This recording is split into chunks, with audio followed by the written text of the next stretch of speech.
October 8th, a Showtime triple header from Southern California. And how about this guy right here? One of the most interesting rising names in the game today, the Towering Inferno himself, 24-year-old Sebastian Fundora, going to put that interim title at 154 pounds at stake against Carlos Ocampo. Sebastian, I've been wanting to talk to you for some time because you've got one of the great dichotomies of the game, a killer in the ring, an aggressive fighter, but just this whole every guy, smiley gentleman outside of it. Great to catch up with you. How's everything going? Everything's great. Everything's great. Glad to be on the show. Look, what's the official height here? Because you've got an unusual frame for this division of junior middleweight. What are we, about 6'6", 6'7"? 6'6". I think the official height is 6'5.5", but I always just round it up to 6'6". Yeah, you got a lot of men in this world trying to say they're 5'10". They're not. All right, they're not. We know that at the end of the day. Sebastian, you've made such incredible growth of late and gotten on the radar in this overall title picture of 154. Your breakthrough victory over Erickson Lubin, let me get the date right, April 9th of this year. I mean, we could end up seeing this as your fight of the year, both guys going down. Let's start right there. You needed that victory to really be taken serious as a guy who could be next in line for a title shot. That fight showed us everything that you have to offer. Is that fun for you to be in one of those drag out, dramatic, knockdown, get up type of victories that you put off that night? I think so. I was enjoying every single round. You know, that was a great fight. I'm pretty sure I felt as if I was a fan from watching inside the ring. So, you know, I enjoy the fight a lot. I knew it was going to be a good fight. And I'm glad that the fans enjoyed it. You know, when you look back at what Lubin brought to the table, he was able to hurt you. How close do you think you were to being in some serious trouble in that fight? Serious trouble? No, I don't think so. I took that knee. I was like, you know what? I feel like I don't have to get hit like that again. Let's be smart. Let's take that knee. And I came back up. I felt like I was talking to my father about that yesterday, actually, too. And if anything, I just needed that little breather. I got back up and I finished the job. Look, I'm going to be honest here. I felt like we looked at you as like a special attraction, potential to be a very good fighter. You've kind of made the leap into like, you know, very, very good fighter, an absolute legitimate title contender. I know for you all along, this has been your goal, but I feel like a lot of us are going, holy crap, this guy can really fight, whether it's, you know, off TV, starting your career or now. Do you feel like you're surprising people every step of the journey to this point? Yes, I feel like I'm going to have to prove myself with every fight. I can have 4 belts around my waist and I'm still going to have to prove myself. And that's fine. I think that's good for this sport, you know, to be able to prove yourself every single time with every single fight. That's why they're putting you against those opponents, you know. This next opponent we have is another elite fighter. We're just going to have to prove ourselves again. I mean, you're a southpaw. You fight a very aggressive, almost smaller man style in a big frame, but you've got those long arms. Do you think the height and reach, which normally you might see on somebody jabbing from the outside, gives you an advantage at all when you fight in the trenches?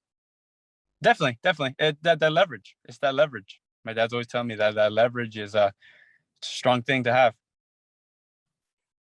Let's look at Carlos Ocampo. This is the main event. It's going to go down at the Dignity Health Sports Park in Carson, California. We know that as, you know, StubHub, the Punch Bowl, whatever you want, the War Grounds. Yes. Look, they make special fights there. Ocampo, let's say the biggest close-up he's had, of course, was that 2018 first-round knockout title loss to Errol Spence Jr., but I don't think everyone's taken notice that he's won 12 straight fights in the last 4 years, 9 of them by stoppage. How tough of a challenge do you expect this to be come October 8th? Yeah, it's funny that you say that no one notices. Well, we noticed that. We know that he's going to come a different Ocampo, a smarter Ocampo, a stronger Ocampo, and that's what we're inviting. That's why we want this fight, because we know that he's a tough opponent, and a lot of people have been saying that this is almost a step down from the Lubin fight. I don't think so. I think this is a tough fight as well. So we'll see what he brings October 8th, but we'll be ready for it as well. The WBC interim title at stake. You know, the crowded title picture at the moment. Jermel Charlo on top of this game. Tim Tszyu's around. There's a very bountiful division here. How hard is it to sort of sit and wait in terms of getting your your close up, your big opportunity at the real belts? I feel like it's just that's just part of the business. You know, that's the business side of boxing. A lot of people don't know that side, or a lot of people don't want to work with that side, but that's just, it is what it is. I have my mandatory already set. You know, of course, I want to stay busy. That's why we have this fight coming up. Maybe another one after that if we have to wait again for the next fight. But we're gonna stay busy. I have my career to focus on. Charlo has his. Tszyu has his. All these other guys have their own. I want to focus on making my legacy for myself. You know, I want to grow up myself. I don't need other people to do it for me. I'm just going to focus on what I can do. Good answer indeed. When you look back at Jermel Charlo winning the rematch with Brian Campbell and hanging on to those 4 belts and stopping his opponent after a very close first fight, how impressed were you with that performance for Jermel? I felt like that was going to happen. The power difference in the first fight, you could see it. The second one, I was like, well, I think all he has to do is just catch him. And that's what he did. Are you a big believer in Tim Tszyu, who could end up being the next in line for Jermel Charlo's titles? I do have Charlo winning, but you know what? I don't doubt Tszyu winning as well. You know, it won't surprise me like Andy Ruiz, you know? It won't surprise me at all. It could happen. Let's talk about how you got here. You're born and raised in Southern California. Your sister, Gabriella, professional fighter. Boxing is the name of the game here. Although, wait, the BoxRec has you born in Florida. What is this background story and you ended up in California? Well, yeah, I was born in Florida. I had my first couple fights in Florida.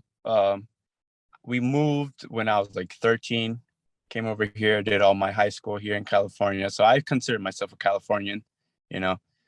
My whole professional careers have been here in California as well. So they adopted me and, you know, I took it. I was like, you know what? I like it here more anyways. The obvious question when you're so tall for this division is how did they grab you from the potential, you know, basketball court or volleyball pit to put on some gloves? Was it always boxing or nothing for you from the beginning? Always boxing. My whole family has been boxing this whole time. So my father was a professional fighter as well. So he showed us boxing. And then my older brother was a boxer. So I wanted to be like them because they were having fun with it. I was like, you know what? I like to join in on this. And that's what I did. And my siblings followed from there. So. Okay, but do you have any game on the hardwood? Because I'm imagining Sebastian Fundora windmill dunking over the competition. Is this a reality? That is far from it. Yeah, I can't even dribble the ball. You know, it's funny because in high school, I did try for a little bit. I mean, I didn't get to play because I didn't sign my permission slip. I never asked my parents, but I remember I was practicing and there was kids half my size and they were taking the ball from me. And I was like, you know what? This is definitely not something I should be doing. You know, just I felt like you had to start really young at like 7, like how you do with boxing. And I didn't do it with basketball. So, and you know, it's just something I didn't really care for, you know. Hey, you picked the right sport. It's brought you to great heights here at just age 24. Look, it's fair to say you've got one of the most fan-friendly styles in the game today. Is this calculated? Was it always high pressure from the beginning, no matter how tall you were getting as you were climbing up the amateur ranks? No, not really. Actually, in amateur, I remember boxing a lot more, but as these guys got stronger, I needed to get stronger. I needed to get better on my inside game because as they got stronger, they would be able to walk inside a little bit easier.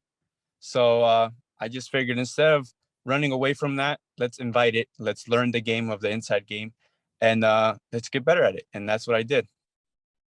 You'll be headlining the Showtime triple header, as we mentioned. You're making big moves here. You learned so much about yourself, like we mentioned in the Lubin fight, in terms of your punch resistance, your toughness, all of that.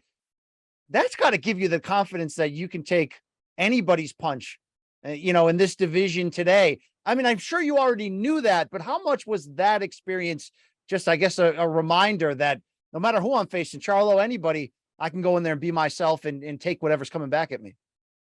Well, it's like you said, I knew these things. I just have to I have to prove it to everybody. I just have to prove this to everybody. And yes, it is a reminder. I think with every fight, you remind yourself that you are growing and maturing and learning all these things.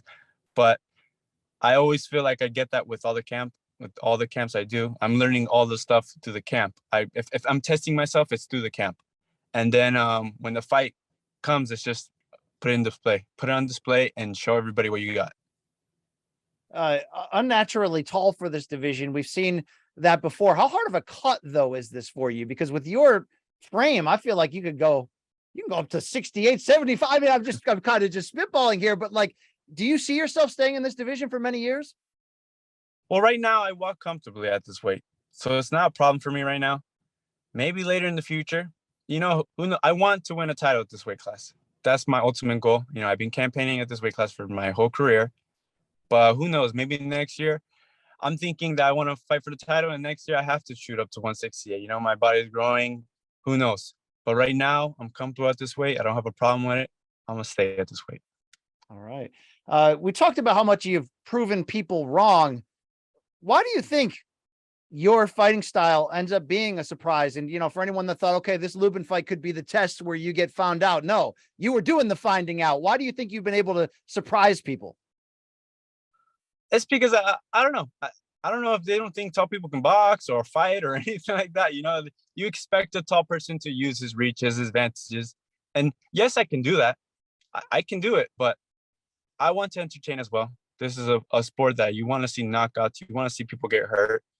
That's just the name of the game. In basketball or football, you want to see touchdowns. You want to see slam dunks. Well, I want to do the knockouts too. I want to be one of those guys. I want to be a Michael Jordan of boxing. I want to be a Mike Tyson. I want to be something like that. All right. I want to see you get to that. We mentioned the boxing in your family, your sister, Gabriella, professional. What's the competition like between brother and sister in terms of, maxing out your careers and getting the attention for your success? It's good. It's good. Healthy competition. It's definitely there. She's on the rise. Recently, ESPN put the top 25 under 25, and she's only 1 year into her career, and she's already on the list. I mean, I'm on the list as well. I'm a better place, but she's already there. So it's like, oh crap, I better pick it up. How different of a fighter do you think the two of you are? I think we are completely different. She likes to use her advantages. She's a tall fighter as well. So she uses her boxing skills. She keeps out. She's strong. I think that's where we are similar. We are both strong fighters, but she's more of a distant fighter. There can't have been a brother sister world champion combo before in professional boxing. Is that your goal? If we can do it, why not? Even if we're not the first. I don't know. I haven't heard of any, but or anybody that I recognize. But I like to be that first person if we are. I'd like to see you, decked out in some gold, like promoter Samson Lukowicz rocks. Could that be in your future? Once you become a world champion one day? Definitely not. Maybe if I make $1 million, I'll buy a Rolex. That's as much as you'll see. But who doesn't want to do that? Well, that interim WBC title will be at stake as you continue to climb. Carlos Ocampo in front of you. To close here, what should we expect? Are we going to see, another fan-friendly action fight here? Or are you expecting a one-sided affair? I expect Carlos Ocampo to come with his best. That's what I expect. I expect him to come with a mindset of a champion because he wants that as well as much as us. That's the sport. But we'll see. It's a war.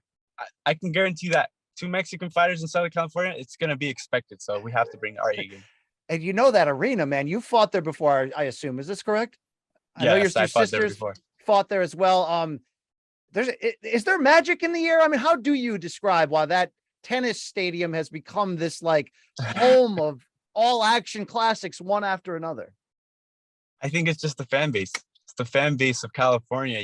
They're very, very, very energetic. It's almost like England. I remember when I fought on the Fury card when Fury fought Wilder, all of England was there, and the fan base is they make the fight.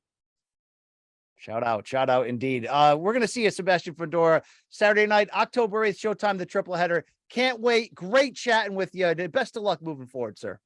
Thank you so much. Thank you for having me.